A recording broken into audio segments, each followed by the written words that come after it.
ฮอนเด้อพี่น้องฮอนวันที่2 กุมภาพันธ์ 2569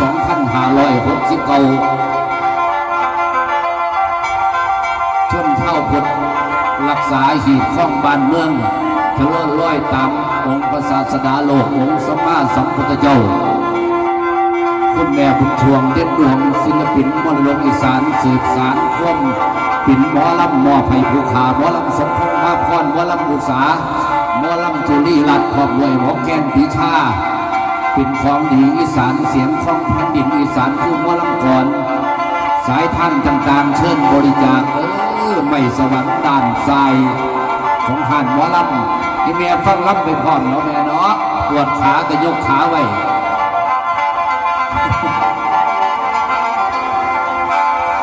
โอ้ละน้อ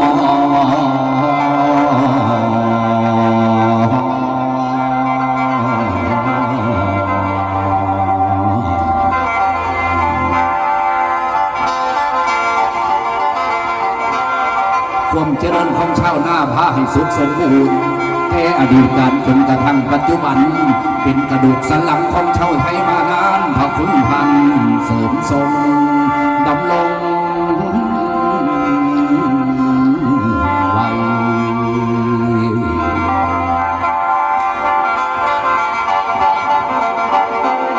โอ้ละน้อ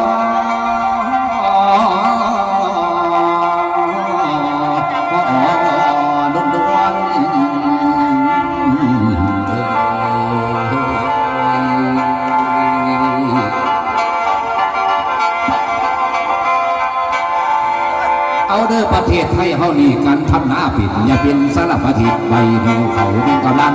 อาหารเข้าดีดันเป็นหนึ่งชีวิตน้ำลมไฟซอยถังสู้ไว้สักได้แต่ในหุ่นมีจิตมีอยู่เด้อหุ่นตัวขาดมีที่ทำสู้กับไม่ไก่ทำแล้วก็มีมันอยู่ทน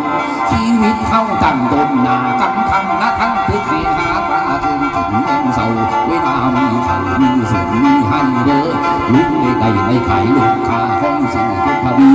ลมสีเท่าอันหนึ่งเขามีมัดหักกับผู้สิ่งใดมีไปทุกแห่งวน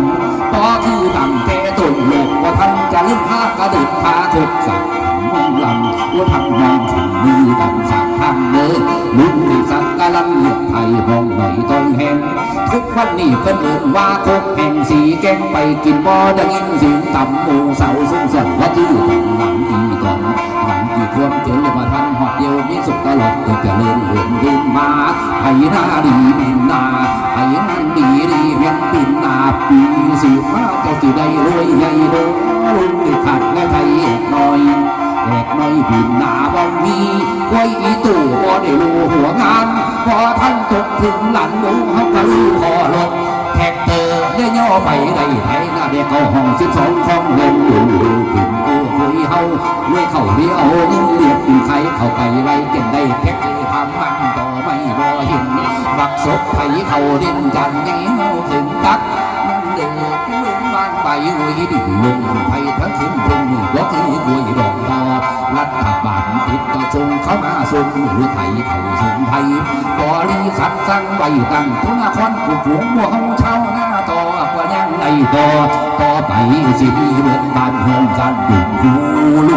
เลยตั้งแต่คนหักอีสานคอยสู่ควยกับกูคอยไทยปักเขาเงาหลังไม่เข้าป่าดงนาหลดลงมามีคอยอ่อนแห้งคอยตูบ่มีสู่หูดึงเสื้อเขาเสียวเตสิกินเนื้อกระดูกไข่ทำปุ๋ยเขาไปกลุ่มการเกษตรปุ๋ยเสด็จเรียบร้อยไข่ให้ห้องน้ำทางหน้าตาบานเฮือนจันตุ่มแต่เด็กแต่หน้าสุดเหลือดูเขาอ่างสามพันรวยวันไทยทำตกวันสูงบังกันมีเมมบักพักประดุมสมเมืองมันให้กะเห็นบ่อันนาที่การงานที่กันไปหมดปันปอดมีไว้ต่อไปทางหน้าดินดอนคนทำน้ำภูผาและพระใบคนเขาลักษาเสียดวงลงไว้ทั้งหมดคนนำนาสวดพี่น้องครับพี่น้องพร้อมสิพบพ่อกับอีแม่บุญสวงไปกันอยากพ่ออีแม่ขอเสียงแน่ครับเรียนเชิญคุณแม่บอกกับพี่น้องเฮาจักน้อยหนึ่งเลยจังพักวันนะแม่เนาะ ไปมันสิได้จ้าง2 ใบได้ไปเฮ็ดหยังไปเว้าไปล่ำมากินเนียนเด้อพวกผู้แก้วนี่ประสิทธิ์ให้เบิดแล้วได้พวกนี้หมอนี่มันบ่เนียนมันรวยนึงเกือบมันลุกไปหัวดมหันนี่มันไม่เนียนอยู่โทษครับวันนี้ก็เนียนใส่ได้เด้อใส่ได้จัดการมันใหญ่มันพากันเว้าใหญ่เทื่อฮอดพี่น้ำสิใหญ่ขึ้นกว่านี้